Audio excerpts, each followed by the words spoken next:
Maulang weekend na naman mga kapuso kaya doble po ang ingat. Sa Maynila, 2 patay sa pagguho ng isang pader at may ulat on the spot si Isay Reyes. Isay?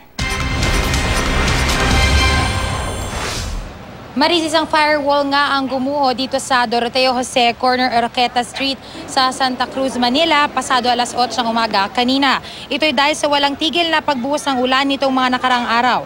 Isinasagawa pang rescue operations ngayon dahil may ilan na nadaganan ng pader nang ito ay gumuho. Naunang kinuha ang isang babae at isang lalaki na hindi pa pinapangalanan. Mga sugat sa baywang pababaraw ang natamo ng mga ito.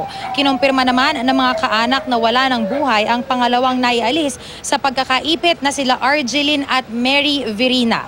Ayon sa mga residente rito, maraming sunog na raw kasi ang pinagdaanan ng firewall na ito. Dating tindahan ng gusali na tiniran na kalaunan ng mga informal settlers. Yun nga lang ay may mga ulat tayong nakuha na binutasan pa ito ng mga residente at ginawang bintana kaya tuluyan nang humina ang pader. Samantala, Mariza, wala pang 5 minuto ang nakaraan ay kakalabas lamang nitong ang kinilalang si Romel Idio, 31 years old, mula nga rito sa pagkakaipit dito sa gumuhong pader dito sa ating lokasyon ngayon. Siya naman ay conscious at dinala sa pinakamalapit na ospital at sa mga oras na ito ay nagsasagawa naman ng clearing operations yung mga rescue people dito para siguruhin na wala ng mga naipit pa dito nga sa gumuhong pader. Maris.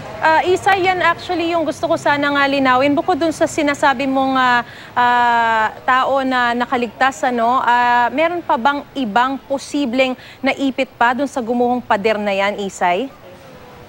Yes, Maris, posible pa kasi na madagdagan pa itong ang bilang ng mga nakukuha dito nga sa gumuhong gusali. Bagamat ang chance nga naman na sinasabi ng mga rescuers ngayon ay nailabas na nila yung pinakahuli nga na itong si Romel.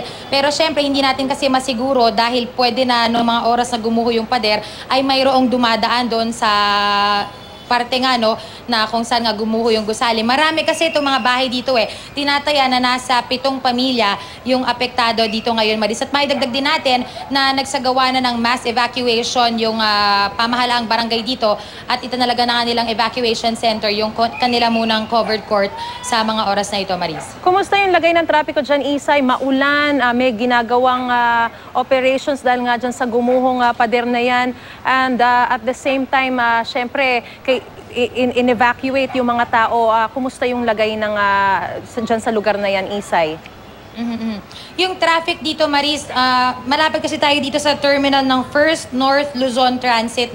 Itong area na ito ay hindi naman naharangan itong mga rescue at mga fire trucks. Kaya yung traffic sa area na to, dito sa kahabaan ng Doroteo Jose, ay medyo may kabigatan lamang ng konti. Bagamat tuloy-tuloy pa rin. Bagamat itong kalsada mismo, yung Doroteo Jose corner Oroqueta Street, ay sarado na sa mga sasakyan. Yung panahon dito, Maris, dagdag pa na pahirap kasi napakalakas nga nung buhos ng ulan. Actually, pabugso-bugso siya talagang bubuhos ng napakalakas, tapos titila ng kaunti. Kaya yung mga residente rito habang lumalabas sa kanilang mga tahanan dito ay basang-basa. Ganon din syempre yung mga kasama na rin dyan, yung mga nag-uusisa na mga residente rin dito.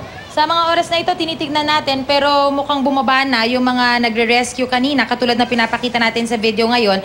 Kaya't most likely nandun na sila sa looban nga sa mga bahay-bahay para siguruhin na ligtas at all accounted for yung mga tao o mga residente rito, Maris. Alright, mag-iingat kayo dyan. Maraming salamat sa iyo, Isay Reyes.